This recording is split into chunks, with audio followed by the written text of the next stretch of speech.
Assalamu alaikum warahmatullahi wabarakatuh. I'm here, Uzair Iftakhar. Today I will present you Ashab Farais.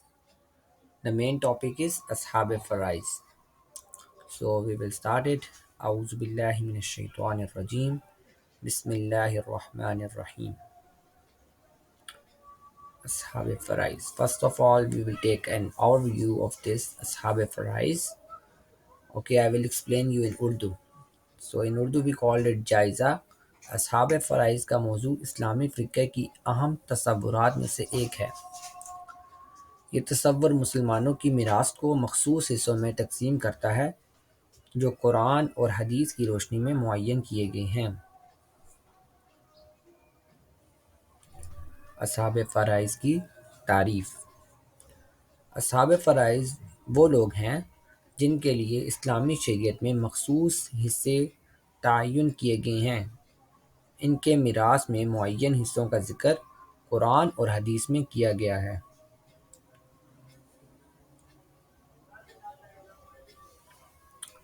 असहाब फ़राइज़ की तरफ कैसे निस्बत बनती है?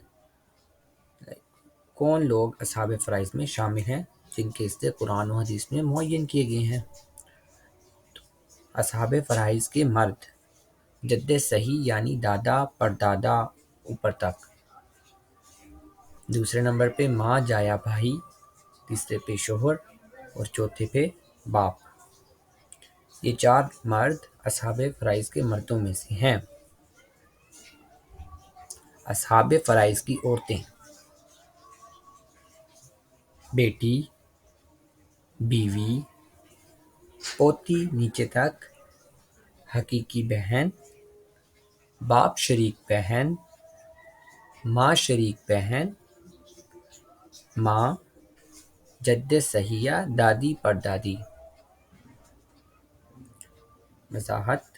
जद्द सही और जद्द सहिया असहाब फ़राइज़ हैं जबकि जद्द फासिद और जद्द फासिदा असहाब फ़राइज़ में नहीं हैं।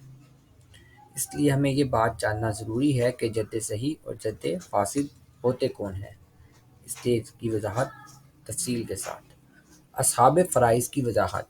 जद्द सही उस दादा को कहते हैं जिसकी मैयत की तरफ निस्बत में मोनस का वास्ता बीच में ना आए, जैसे बाप का बाप और दादा का बाप। मोनस के वास्ते से मुराद यानी किसी औरत का वास्ता।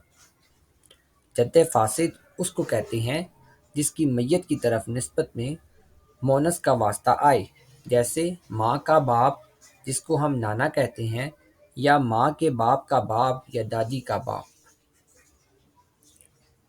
जद्द सहिया वो दादी है जिसकी निस्बत मैयत की तरफ की जाए तो दरमियान में जद्द फासिद का वास्ता ना आए। बाप की माँ और माँ की माँ दोनों जद्द सहियाँ हैं।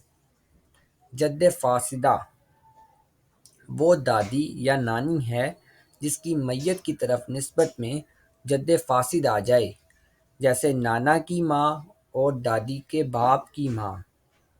जद्द सही और जद्द सहिया असहाब फ़राइज़ में से हैं जबकि जद्द फासिद और जद्द फासिदा असहाब फ़राइज़ में से नहीं हैं बल्कि ज़वील अरहाम में से हैं। So here we end our presentation. Anyone who wants to ask me a question, I will here to answer you. A warm thank you to all of you. Assalamu alaikum warahmatullahi wabarakatuh.